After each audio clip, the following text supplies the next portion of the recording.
Welcome to the Old Time Radio Westerns. I'm your host, Andrew Rines, and I'm excited to bring you another episode absolutely free. This is one of over 80 episodes released monthly for your enjoyment. Now, let's get into this episode.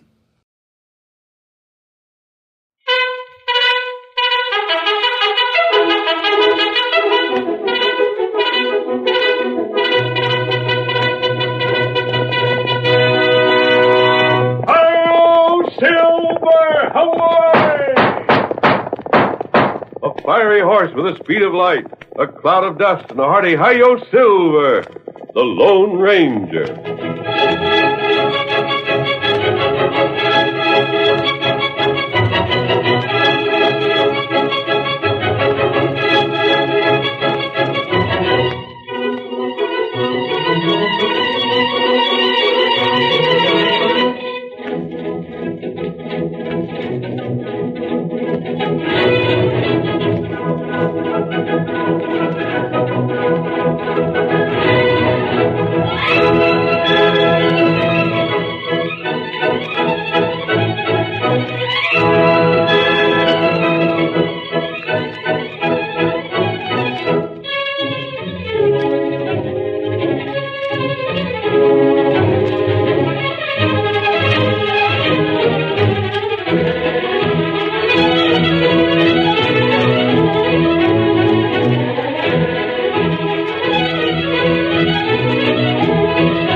With his faithful Indian companion Tonto, the masked rider of the plains fought crime and criminals throughout the western United States. Whenever men gathered around frontier campfires, stories were told of his adventures, and these stories have come down to us through the generations. Courageous, resourceful, and daring, he was the greatest champion of justice the West ever knew. Return with us now to those thrilling days of yesteryear. From out of the past come the thundering hoofbeats of the great horse Silver. The Lone Ranger rides again. Come on, Silver! We're heading for Plainsville! There's going to be trouble! Hello, Silver! Away!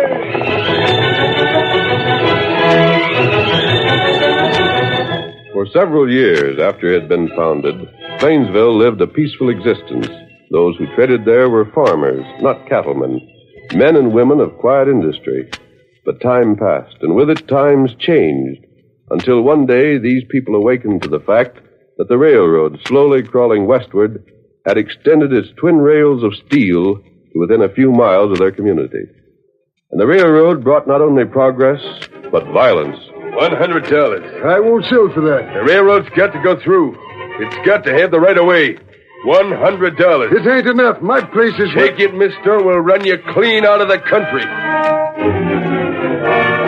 50 for the whole shebang. No. You figure you're bigger than a railroad, ma'am? It's robbery. But it's all you get. Take it or wish you had. I won't sell for no such price, and you can't make me. Get off my place. Get off before you get this buckshot in the seat of your britches. Poor farmers. So far, we've gone easy with you. But the railroad's going to go through spite of every sodbuster in the county. And don't forget it.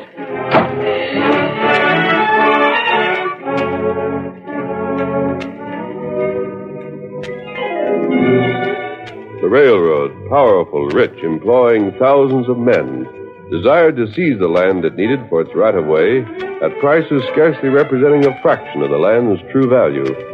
The homesteaders were unorganized, unused to violence, lacking a leader, until... fellas, I got news. Listen to this. You recollect old Matt Crowley? Sure. There was the toughest two-fisted hombre ever was in these parts. I seen him wrestle with a bear the day he was 70 years old. Even if a dozen of them railroaders to one. And he had a head on him, too. If he was alive, we wouldn't be in this fix. Fellas, old Matt's gone, but young Matt ain't. Young Matt? Who's he? Young Matt's his grandson. He's come to town by stage tomorrow, and if he's half the man his grandpap was, we got us a fella to tie to. Old Matt was a curly wolf. Friends, I'm betting the young'un's the same.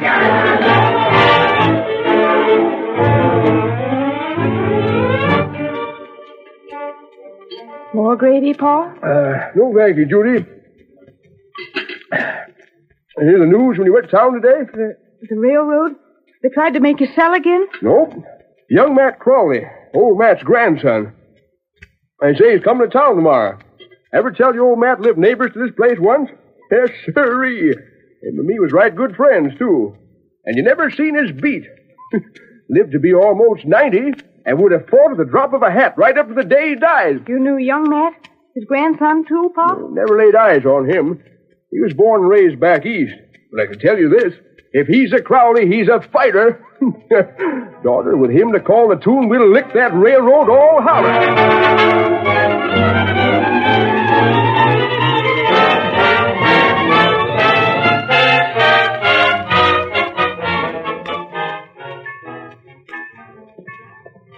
Boys are ready, Mr. Boyle. If we're going to get to town by the time that stage pulls in, we better be hustling. We'll make it, Hogger. Just a word before we start out, boys. Yeah? From what I've heard, these farmers are saying this Crowley gent is something special. The idiots around here kind of look for him to cause us trouble. Say the word, boss, and we'll give him a going over that'll make him wish he stayed to home. You won't. That's just what I'm getting at. Ain't I want you to make a break till I've had a chance to look him over. Savvy that? I aim to size the critter up and see what he amounts to. All right. You give the orders, we'll follow him. That's all, then. Let's go. Get up there. Get up there. Get up. Come on, get up.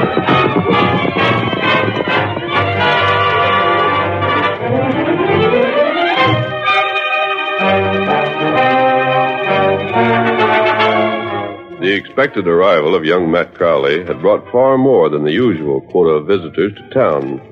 Many homesteaders gathered around the stagecoach office, but swaggering railroaders from the construction camp made their appearance in almost equal numbers. Among the strangers in Plainsville that day, suspected by no one, was the Lone Ranger in disguise. He stopped a townsman on the main street and... Isn't the stage late? Hey? Isn't the stage late? Oh, the stage? Shucks, it'll be along right soon. You come to have a look at young Crowley, too, stranger? Yes. You ain't a railroader, are you? I'm not. Didn't think you was. You ain't got the look of one of them skunks. Consarn pirates. Steal us blind, they'd like to. I've heard that. Stranger, you'll have to excuse me. There's a stage now, and I'm to be right up front. Tim! Hi, Tim! Wait for me. Let me through. Let me through there, I tell you. Let me through. What he looks like. Old Matt was 6'6". I'll bet you young Matt's a whopper. I think you heard of the trouble and come here on account of it. And maybe so. Hey, watch out! Make way for the horses! Hi there! You got a fella named Crowley aboard, driver? Come on, Judy. Hang on to the coach. I'll get you where you can see. Excuse me, folks. I never thought there'd be such a crowd. Is that him there? Sitting next to the door? That half pint and wearing glasses? Gosh, no. Look for a big fella with Here you are, Mr. Crowley. 6 feet tall. This is Painesville. Tall. Thank you. Well, I'll be. It is him. No. Hey, where at young Matt? Didn't he come? Yeah. This here's him, folks. You're looking right at him. You're a loco. The Crowleys is all big hombre. Why, he ain't big enough to lick his weight in butterflies. Please, I'm Matt Crowley. I don't understand. We was looking for a fighter. See, he won't be no use. Lucky old man ain't alive to see what his grandson turned out to be. Come on, let's clear out. We're stung again. Well, I guess that's it, Judy. Come on. I guess we was counting our chickens before they was hatched. Maybe next time we'll have... I think you've all acted hateful. Oh, Mr. Crowley, Yes? Don't let what they said bother you. It wasn't fair. They had no right to... I don't understand. This crowd. I just came out to settle up my grandfather's estate. Of course. But you mustn't blame them too much. They were hoping that... But I still don't see... Maybe I'd better explain, young fella. I'm Fred Miller. Judy here's my daughter. I got a farm east of town. I used to know your grandpa right well. I'm glad to know you. There's been some trouble with the railroad hereabouts, and folks had an idea, you being a Crowley, you'd pitch in and help them. But, just forget it. Railroad? Trouble? What's this about the railroad? You... Boyle, you ain't wanted here. Ain't nobody from the railroad welcome in Plainsville. So I've heard. So you're Matt Crowley, eh? You're the hombre they said was going to make it tough for us. Well, if you're the best they can scare up, the folks around here are in a mighty bad way. I don't know you. Why, None of your lip, young fella. Now, you see here. Oh, it's trouble you want, huh? Well, take off them glasses and I'll oblige you. Well, I didn't say I wanted trouble. All I said was... Why, you flannel mouth young pup, I'll knock your ears off. You're just looking for a fight. You're trying to bully him. Oh, you're siding in with him, eh? Don't you dare start a fight. Careful, Judy. Yeah, you better listen to your pa. You, young fella, you better wait till you're dry behind the ears before you set yourself up again grown men. Maybe you won't always have a female handy to do your fighting for you. Now, that's enough. Matt, no. I never had a fight in my life, but you can't stand there and talk to me like that. You'll do what? Dismissed, young fella. That's the difference between you and me. You miss and I duck. Oh, you knocked him down. Paul, do something. Hit him. Show him. Judy, there's a dozen of his men there just waiting for a chance to start a ruckus. What can I do? Just make matters worse. Sure. Run along, both of you. Run along before Your mistake, Boyle. You're leaving. Eh? Who are you? Stranger, now don't I'll you... handle this. You heard me, Boyle. Get going. Hey, now, if you Get want... going. You ask for it. Boys, come here and... Leaping maverick, stranger, you sure got a draw. All right, boss. It's your play, Boyle. Make your move. Nothing. Just forget it. That's better. You heard me before. Get going. Right. But I got a memory, mister. This is something I won't be forgetting. You and me'll hook up again. I think we will. Thanks, stranger. Now, if you'll give me a hand with this young fellow, I'll take him home with me. No, he goes with me, Miller. He'll be safe. As I said before, I'm handling this. Believe me, both of you. I'm a stranger, but I'm on your side.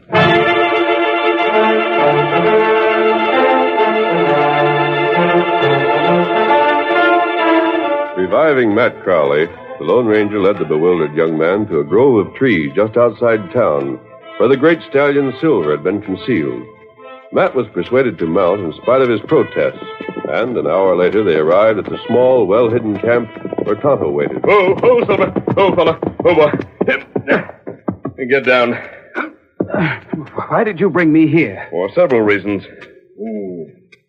Him. Matt Crowley, Kemosabe. Matt, this is Tonto, my friend. But you hadn't explained Matt, what... your grandfather's name is respected out here. He was a fighter and a leader. But, Oh, wait. I heard everything that was said back there in town. I heard you state you'd come west merely to settle your grandfather's estate. But whether you like it or not, you're involved in something a great deal more important. I don't see how. If for no other reason, because you bear the name of Crowley. Well, what's that got to do with it? To the homesteaders in this district, it means, or did mean, one opportunity to make a successful fight to save their homes from the railroad. Nonsense. You think so? Well, the fact remains they need leadership. There's no one among them qualified for the part. But because your name is Crowley, they'd have followed you. You had measured up. They laughed at me. To hide their disappointment. They built a lot of hopes on your arrival, Matt. It was foolish of them, perhaps. But men in their position are ready to grasp at anything. But what could I do? I'm not a Westerner. I don't know anything about fighting. I don't even know their quarrel. It's just this. The railroad is attempting to get their land for little or nothing. And will if it's not prevented. I can scarcely sit a horse. You could learn. I can't shoot. I'll teach you. Most of the men out here would make two of me. You don't measure a man's courage or ability by his size. But If you'll take a hand in this fight, Todd and I'll give you what help you'll need. Well, what do you say? it's impossible. You refuse? I know you mean well. I don't doubt that these homesteaders are in the right. And that girl I met, I'd like to show her that I'm not the coward she must think me. But even so... This is your opportunity. If you turn it down... To the horses. They followed us. Here, Scout. Here, Silver. Pip with you. Hurry. Come on, Tonto. Be ready. Get him up, Scout. Get him up. Come on, Silver. Oh, Silver. Away.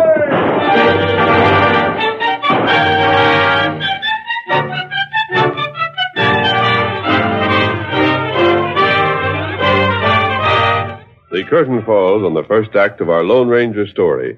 Before the next exciting scenes, please permit us to pause for just a few moments.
Now to continue our story. Racing away from the band of men who had charged on their camp, the Lone Ranger, Matt, and Tonto left their pursuers after a chase that lasted close to an hour. But when their trail had been covered, the Lone Ranger, still in his disguise, gave the signal to halt. Oh, Scout. Oh. See anything of them, Kimosabe? Them gone. Matt, you'd better... You're wounded. What? What? Why, I didn't even notice it myself. Let's have a look at that. They shot me. Off with your coat. Do you think it's anything serious? We'll soon see. But I'll have the rip off your sleeve. Go ahead. Yeah, it doesn't look bad. Tonto, there's some water left in my canteen. Get it. Shot me. I'd never even heard a gun fired before in all my life. Afraid? No, I don't know yet just how I feel. Here. Your canteen. Well, thanks. I can tell more about this when I washed it off. Oh! Hurt? Now, go ahead. I can stand it. It's marked because the wound is raw. It's not serious, though. Hardly more than a scratch. I'll bind it up, and by tomorrow or the day after, it should be all healed over. How do you suppose those fellows knew where we were? I rode slowly because Silver had to carry double, and I knew you weren't accustomed to the saddle. Boyle must have given them orders to follow us from town as soon as he saw us leave. The two can play at that game. Tonto, think you can backtrail until you find the tracks of those fellows who chased us? That's not hard. Then do it at once, but keep out of sight. Do nothing but find where they go, whom they report to. Tonto, do it. Then return here. We'll have camp ready in the meantime. You get going. Get him up, Scout. Get him up. There. How does your arm feel now? All right. You better stay with us overnight, Matt. In the morning, you can return to Plainsville and finish up your business. No. No? I'm staying. But I thought They fired at me, wounded me, might have killed me. Stranger, it's my fight now, and I'm getting in it. Good. Only I guess there won't be much help. Do as I tell you, and you can help plenty. I can? You mean that? So far, the railroad has carried out its tactics without trouble, because no one has been able to prove the railroad hires the roughnecks who go after the homesteaders. That is, the homesteaders who refuse to sell. Yes. But I've got an idea they get their orders and their pay from Boyle. I'd like to settle with him someday. Boyle works for the railroad. If we can prove a connection between him and that gang, we'll have the evidence we need. You're with us, Matt? I am. And together we'll prove that. In the meantime, Judy Miller and her father entertained an unwelcome visitor. Now listen to me, Mr. Miller. The railroad just can't fool around with you no longer. This is the third time I've tried to do business with you.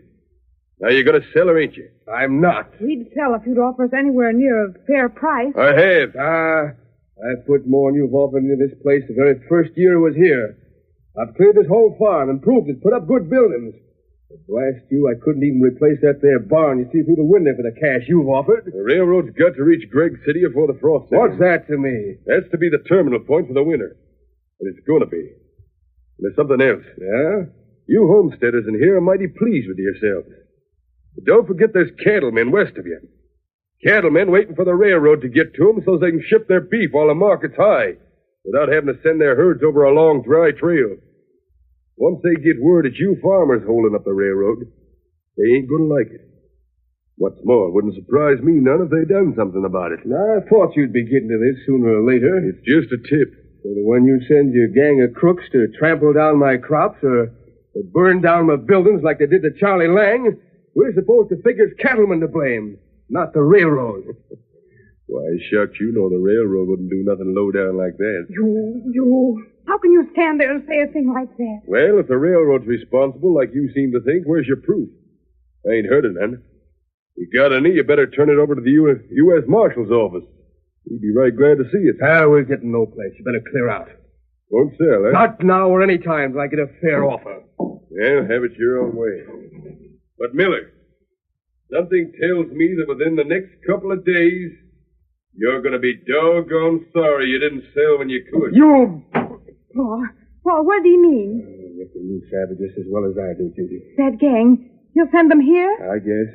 Well, what do we do? Well, they've got to be stopped. When we don't know where or how or when they'll strike. No, Judy, we'll tell the law and hope for the best. But I'm afraid that won't be good enough. Boyle, riding eastward until he reached the railroad construction camp, reined in his mount beside a group of men who seemed to be waiting for him. Whoa, boy, whoa. You seen him, boss? I did. Well, what's the word? He gets wiped out before morning. Right. What's it to be? Fire. Like Lang's place? Just so.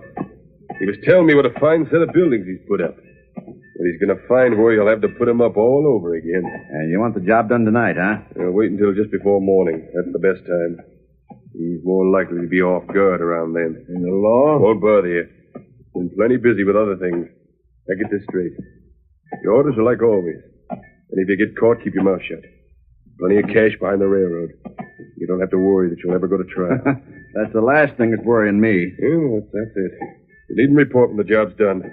I'll hear it in town. Now get out of camp. See that nothing goes wrong. Boss, just leave it to us. Come on, fellas. Get up. Get up there. Get up. Get him up, Joe! Get him up!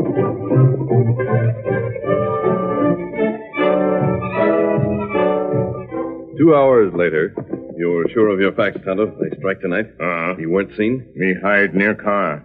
Them not see Tonto. That's the information I wanted. But you said you wanted to prove it was Boyle gave them their orders. I do. You heard what Tonto said. They won't talk as long as they believe the railroad will protect them. Perhaps they won't, but Boyle will. Huh? That'll be my job. In the meantime, I have one for you. What? Get the homesteaders. Tell them what's planned. Miller's danger. Tell them to arm and follow you. Me? But they think... Here's your chance to prove you can be a leader. They'll follow you if they're convinced Miller's in danger. Carry out your part successfully, and they'll be ready to admit they were wrong in their first judgment. And if they do follow me? You know their plan to fire Miller's buildings. Let them get far enough to prove their guilt, then close in on them. I'll do my best. You know enough to keep all this secret. They'll make no attempt if word gets out. I know. And don't be afraid of your horse there. He's well broken. I made sure of that when I got him for you. I'll make out. And on your way. Get up. Come on. What we do? I promised Matt we'd take care of Boyle. He thinks Miller's buildings are to be fired tonight. And that's the fact that'll make him talk. Here, come on, Tonto. Get him up, Scout! Come on, Silver. Come on!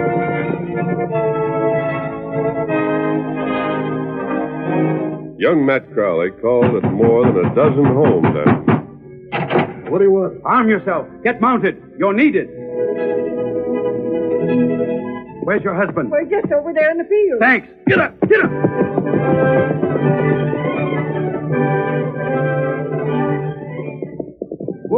Whoa there. Ain't you young Matt Crowley? Never mind that. Miller's home is in danger. Get your guns.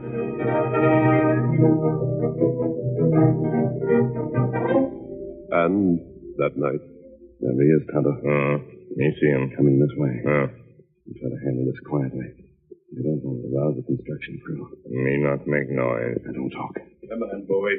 Rain up. What the? You're coming with us, Boyle. A masked man. No argument.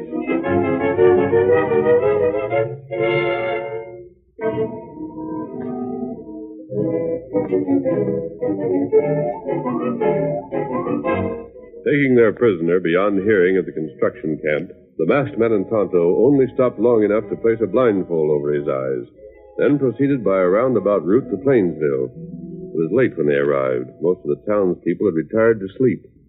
The light still burned in the office of the United States Marshal. Half an hour later, the Lone Ranger was talking with the lawman. If you're tricking me, I'll What would see be that- my motive, Marshal? I've told you that Boyle is not far from here. Tonto's guarding him. Why would I admit what I'd done if I had anything to hide? I don't know. You wanted to prove the connection between the railroad and the crimes committed against the homesteaders. I'd give my right arm to do that same. Very well. Then do as I've told you. Boy, don't know you brought him to town. He thinks he's near the Miller place? Right. But how will He's you... blindfolded. He couldn't see where we were taking him. Tonto said enough to convince him that's where we were headed for. It ought to work. If you're honest in this, It will. then it's a bargain. I'll go you. I thought you would. How soon will you be here? In just a few minutes. Remember your instructions.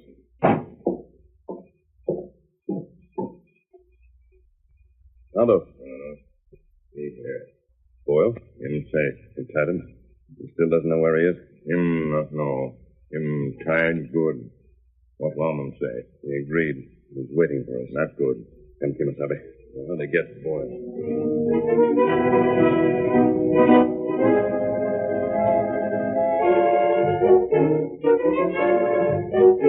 A few minutes later, the Lone Ranger and Tonto approached the rear door of the marshal's office. Between them, they carried a struggling figure and... Untie me. Take off this blindfold. Let me go. You can't do this. We are, however. Open the door, Tonto. Get him. There, door. Carry him over to the corner there. No one's likely to find him. Easy now. It's murder. The same as murder. I won't be found. Nobody will get me out. Let him down. There. All right, Boyle. They leave you here. We thought... No, you can't. You gotta untie me, please. What are you afraid of? That ain't none of your business. Just untie me. Take off this blindfold. If you're not talking, we're leaving. Come, Tonto. No, wait. I'll be burnt. Burnt alive. They can't do it. Wait. You said burn? Yeah, please let me go. You sound as though perhaps you're ready to talk. That's all I can tell you. But you gotta get me out of here. You can't leave me behind. You're mistaken. That's all you're going to tell me? I can. Please. Talk or stay where you are. Tonto, get something to gag him with. We don't want him able to call out and attract attention. Wait, I'll talk. Yes? I give the orders. I give the orders to burn the place. Now let me go. Gave orders to whom? Hogger, Buck, the other fellas. I'll tell a whole of it. Just get these ropes off. Auger and Buck and the others? They're the same men who have been raiding the homesteaders? Yes. And they carried out those raids at your orders? They did. Now hurry. And you gave them those orders at the instructions of the railroad? I did, but That's enough. Tonto, take off that blindfold and release him. Hurry before they get here. Well, Marshal? Stranger, that proves the case. Marshal, proves the case. What are you talking about? Take off his blindfold so we can see where he is, Kimosabe. Get off. The U.S. Marshal's office. Which for a polecat like you ain't but a short step to the jailhouse. Well, I thought... I was sure You thought you were in Fred Miller's barn, which is exactly what we wanted you to think. You said enough to show you knew an attack would be made on his place tonight, at your order. Why is that, It must be Matt Crowley with more prisoners for you. Your jail will be full tonight, Marshal. By thunder it will. We caught them setting fire to the house. You've done a good night's work tonight, young Well, fella. Marshal, the man that says young Matt ain't the fighter his grandpa was don't savvy what he's saying. He's worse than a cage full of wildcats. Harold Silver, away! The masked man. They're cleared out, by gravy. And the redskin with him. Well, it's too late to call them back now. But they didn't clear out till they'd finished their job. And that's the thing that counts.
The story you have just heard is a copyrighted feature of the Lone Ranger Incorporated.